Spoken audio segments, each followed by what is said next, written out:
जम्मू कश्मीर के पहलगाम में हुए आतंकी हमले को पूरा एक महीना बीत चुका है। ठीक एक महीने पहले 22 अप्रैल 2025 को पहलगाम की बैसरन घाटी में छुट्टियां मनाने आए 26 बेगुनाह लोगों को आतंकियों ने चुन चुनकर गोलियों से भून डाला था। पहलगाम से आई उन खौफनाक तस्वीरों ने पूरी दुनिया का कलेजा चीर दिया था। इस हमले का प्रतिकार हुआ, ऑपरेशन सिंदूर हुआ, आतंक के ठिकाने तबाह हुए, इन्हें बढ़ावा देने वाली पाकिस्तानी सेना के ठिकानों पर मिसाइल बरसे। लेकिन इतना सब हो जाने के बाद भी एक सवाल जिसका जवाब नहीं मिला है, वो है जिन आतंकियों ने पहलगाम हमले को अंजाम दिया वो कहां है, उन्हें अब तक क्यों पकड़ा नहीं जा सका है। ये सवाल लोगों के भी जहन में है और विपक्षी दलों के एजेंडे में भी। आज प्रधानमंत्री ने अपनी रगों में गरम सिंदूर बहने की बात कही तो विपक्षी दल कांग्रेस ने पूछा कि अब तक आतंकी पकड़े क्यों नहीं गए। इसके अलावा बात होगी तमिलनाडु स्टेट मार्केटिंग कॉरपोरेशन पर चल रही ईडी के मामले को लेकर सुप्रीम कोर्ट में हुई सुनवाई पर भी। बात होगी कि आखिर क्यों सीजेआई ने ईडी को फटकार लगाई। साथ ही वक्फ संशोधन कानून को लेकर ईसी में चल रही सुनवाई के तीसरे दिन क्या हुआ उस पर भी बात करेंगे। नमस्कार, मैं हूं भूपेंद्र सोनी और आप देखना शुरू कर चुके हैं हमारा डेली खबरों का शो खबरगांव समाचार। पहलगाम में हुए आतंकी हमले को एक महीना बीत चुका है। इस एक महीने में बहुत कुछ हुआ, माहौल एकदम युद्ध वाला बन गया था। लेकिन पहलगाम को भूलना नहीं है क्योंकि अब भी इस हमले के गुनाहगार खुले घूम रहे हैं। जिन आतंकियों ने निर्दोष पर्यटकों पर गोलियां बरसाई वो अभी तक पकड़े नहीं गए हैं। इन आतंकियों के बारे में अब तक जो पहली और आखिरी जानकारी है वो यही है कि हमले में शामिल 3 आतंकियों की पहचान हो गई है। इनके स्केच जारी हो गए हैं। 20-20 लाख रुपए का इनाम भी एनआईए ने घोषित कर दिया है। इंडियन एक्सप्रेस में छपी रिपोर्ट के मुताबिक हमले में कुल 5 आतंकियों के शामिल होने की बात कही जा रही है, जिसमें कम से कम 3 पाकिस्तान से हैं। सशस्त्र बलों की ओर से लगातार पहले दिन से ही सर्च ऑपरेशन चलाया जा रहा है। सर्च ऑपरेशन अभी भी जारी है। एनआईए की जांच भी जारी है। पीड़ितों, गवाहों, जिसने जो भी मौके पर रिकॉर्ड किया था, फोटो खींचा था, वीडियो बनाया था, उसकी जांच भी की जा रही है। गवाहों से पूछताछ हो रही है। लेकिन अब तक ना तो आतंकी पकड़े गए हैं और ना ही उनके बारे में कोई ठोस सुराग या जानकारी सामने आ पाई है। हमले के बाद जम्मू कश्मीर पुलिस ने जांच शुरू की थी। बाद में एनआईए ने इसे टेक ओवर कर लिया था। अब तक स्थानीय लोगों, मौके पर मौजूद लोगों, दुकानदारों, पर्यटकों और ओवरग्राउंड वर्कर समेत करीब 150 लोगों से पूछताछ हो चुकी है। सैकड़ों लोगों को हिरासत में भी लिया गया, लेकिन अधिकतर को छोड़ दिया गया। कुछ ओवरग्राउंड वर्कर्स के खिलाफ जरूर पब्लिक सेफ्टी एक्ट के तहत कार्रवाई की गई है, लेकिन हमले की जांच में अब तक कोई खास प्रगति नहीं हुई है। बैसरन घाटी से निकलने के बाद आतंकी कहां गायब हो गए पता नहीं चल पा रहा। हाँ, 2 अलग अलग एनकाउंटर्स में 6 आतंकी जरूर मारे गए हैं, लेकिन इनमें से किसी का पहलगाम हमले से सीधा कनेक्शन सामने नहीं आया है। हालांकि ऑपरेशन सिंदूर के जरिए भारतीय सशस्त्र सेनाओं ने आतंकवादियों को तैयार करने की फैक्ट्री और इसे खाद पानी देने वाले पाकिस्तानी सेना के ठिकानों पर जमकर तबाही मचाई। भारत ने लश्कर और जैश के आतंकी ठिकानों पर हमला किया। न केवल पीओके में बल्कि पाकिस्तान के रावलपिंडी और लाहौर जैसे शहरों में स्थित सैन्य ठिकानों पर भी भारतीय ड्रोन और मिसाइल बरसे। साथ ही भारत ने यह साफ किया कि अगर आगे फिर से कोई आतंकी घटना होती है तो उसका अंजाम पाकिस्तान को भुगतना पड़ेगा। प्रधानमंत्री नरेंद्र मोदी ने आज इसे आतंक के खिलाफ भारत की स्पष्ट नीति बताया। प्रधानमंत्री आज राजस्थान के बीकानेर में थे। यहां उन्होंने रेलवे स्टेशन और 26,000 करोड़ रुपए के अन्य डेवलपमेंट प्रोजेक्ट्स का उद्घाटन और शिलान्यास किया। इसमें अमृत भारत स्टेशन के अंतर्गत रीडेवलप किए गए 18 राज्यों के 103 रेलवे स्टेशन का उद्घाटन भी शामिल है। Amrit Bharat railway station project के अंतर्गत 1337 स्टेशनों को रीडेवलप किया जाना है। इससे पहले प्रधानमंत्री देशनोक के करणी माता मंदिर गए और पूजा की, फिर नाल एयरबेस गए, जिसे ऑपरेशन सिंदूर के दौरान पाकिस्तान ने निशाना बनाने की कोशिश की थी। लेकिन इंडियन एयरफोर्स ने न केवल इन हमलों को नाकाम किया बल्कि पाकिस्तान के कई एयरबेसेस को तहस नहस कर दिया। प्रधानमंत्री नरेंद्र मोदी ने इसका जिक्र भी किया। कहा कि पाकिस्तान ने नाल एयरबेस को नुकसान पहुंचाना चाहा लेकिन नाकाम रहा, जबकि भारतीय सशस्त्र बलों ने पाकिस्तान के रहीम यार खान एयरबेस को आईसीयू में पहुंचा दिया है। पता नहीं कब खुलेगा। जब मैं दिल्ली से यहां आया तो बीकानेर के नाल एयरपोर्ट पर उतरा। पाकिस्तान ने इस एयरबेस को भी निशाना बनाने की कोशिश की थी, लेकिन वो इस एयरबेस को रत्ती भर भी नुकसान नहीं पहुंचा पाया।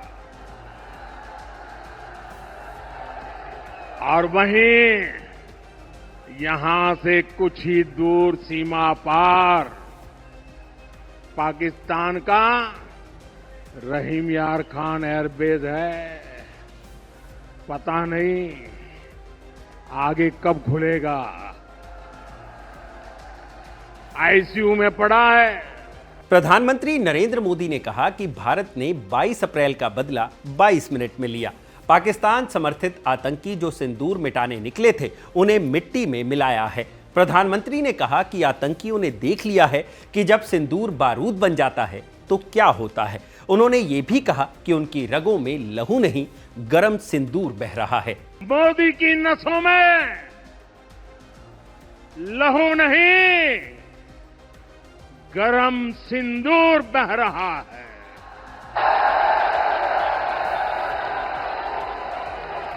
अब भारत ने दो टूक साफ कर दिया है। हर आतंकी हमले की पाकिस्तान को भारी कीमत चुकानी पड़ेगी। प्रधानमंत्री नरेंद्र मोदी ने अपने संबोधन में आतंकवाद को लेकर एक स्पष्ट लकीर खींची। उन्होंने कहा कि ऑपरेशन सिंदूर से 3 चीजें तय हुई हैं। आतंकी हमला हुआ तो करारा जवाब मिलेगा। एटम बम की धमकी अब नहीं चलेगी। आतंकवाद और उनकी सरपरस्त सरकारों को अलग अलग नहीं देखा जाएगा। ऑपरेशन सिंदूर ने आतंकवाद से निपटने के 3 सूत्र तय कर दिए हैं। पहला, भारत पर आतंकी हमला हुआ तो करारा जवाब मिलेगा।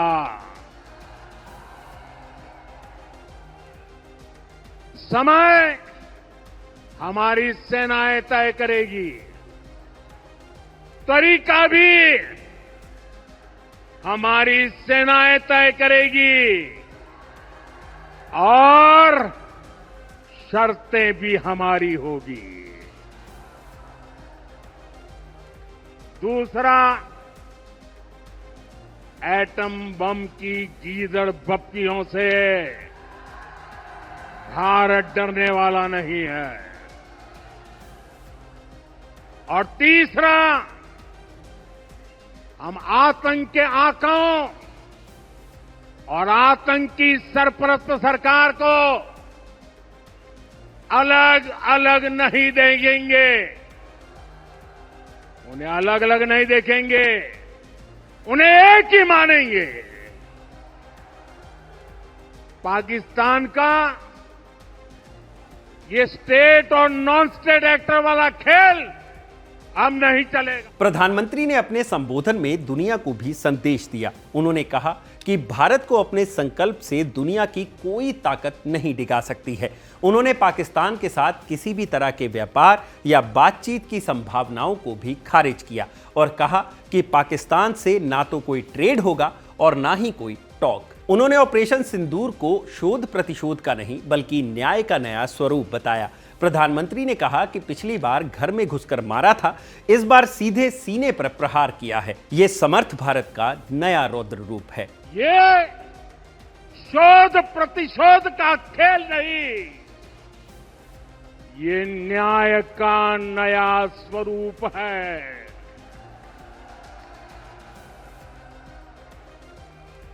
ये न्याय का नया स्वरूप है।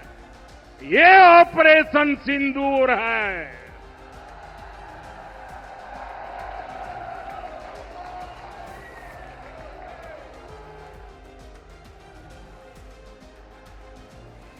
ये सिर्फ आक्रोश नहीं है, ये सिर्फ आक्रोश नहीं है, ये समर्थ भारत का रौद्र रूप है। ये भारत का नया स्वरूप है।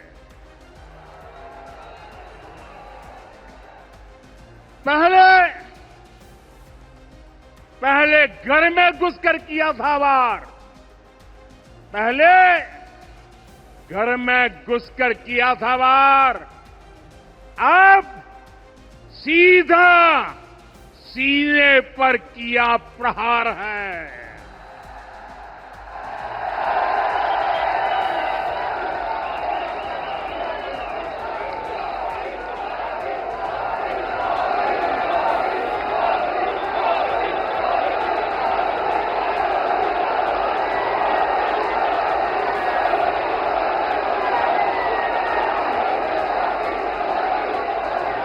आतंक का फन कुचलने की,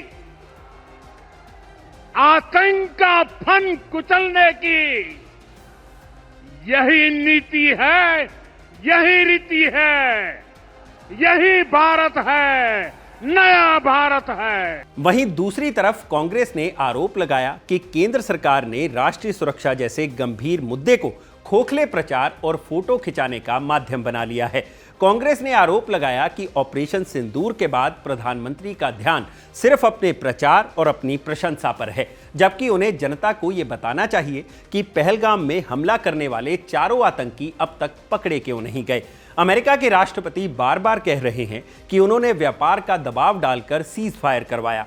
क्या भारत सरकार को इसके बारे में पहले से पता था?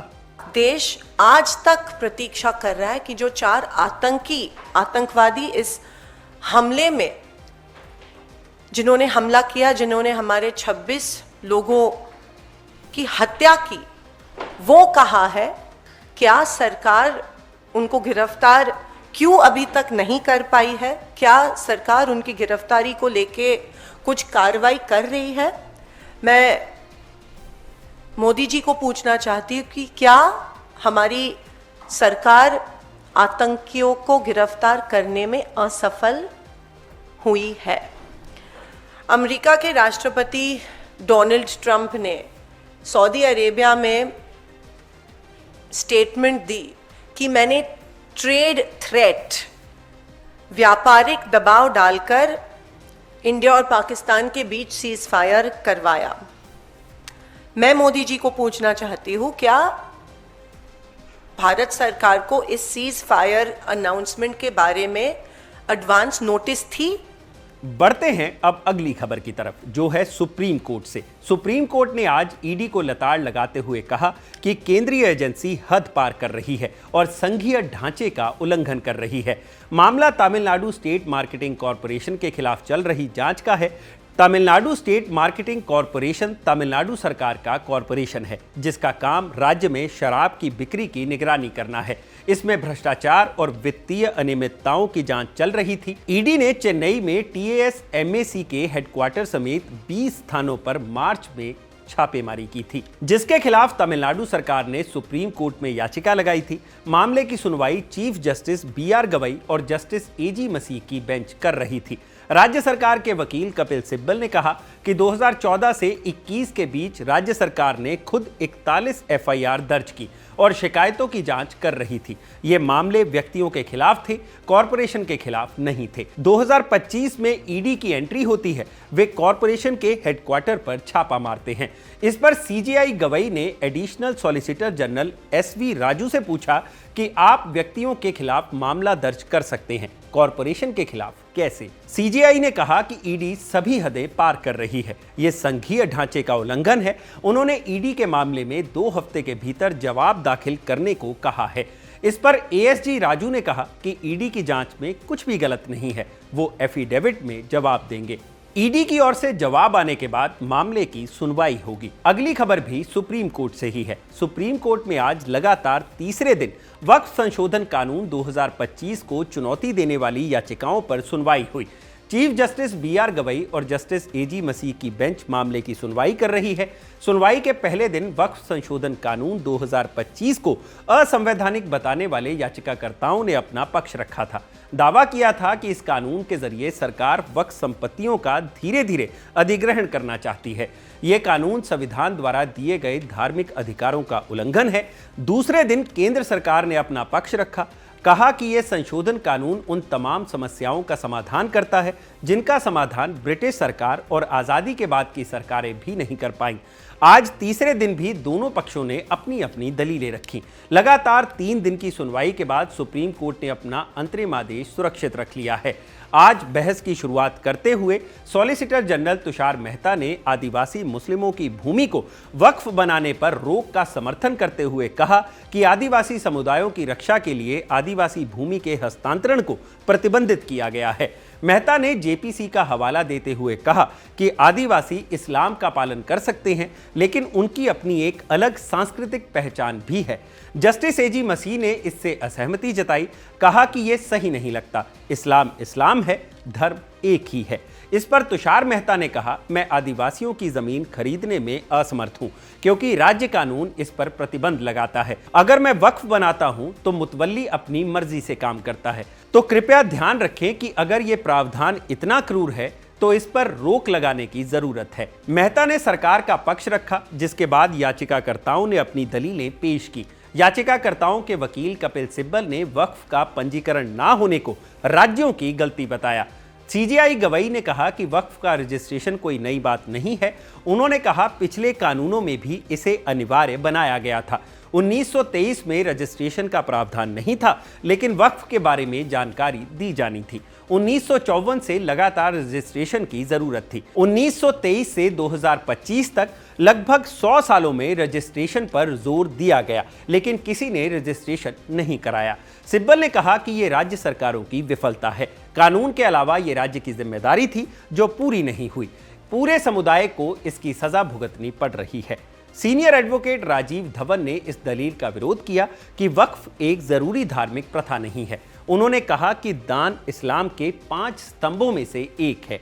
सीजेआई ने कहा कि अन्य धर्मों में भी इस तरह के दान पुण्य के कार्य होते हैं।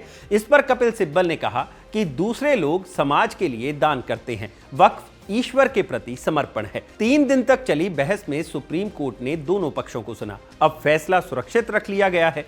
जब आएगा तब हम आप तक भी पहुंचाएंगे, इसलिए बने रहिए खबरगांव के साथ। तो आज के खबरगांव समाचार में इतना ही। यह खबरगांव समाचार लिखा था मेरे साथी गौरव श्यामा पांडे ने, और इसे कैमरा के पीछे रिकॉर्ड किया है मेरे साथी इरशाद ने। आप इसी तरह से खबरगांव को देखते रहिए, क्योंकि खबर मतलब खबरगांव।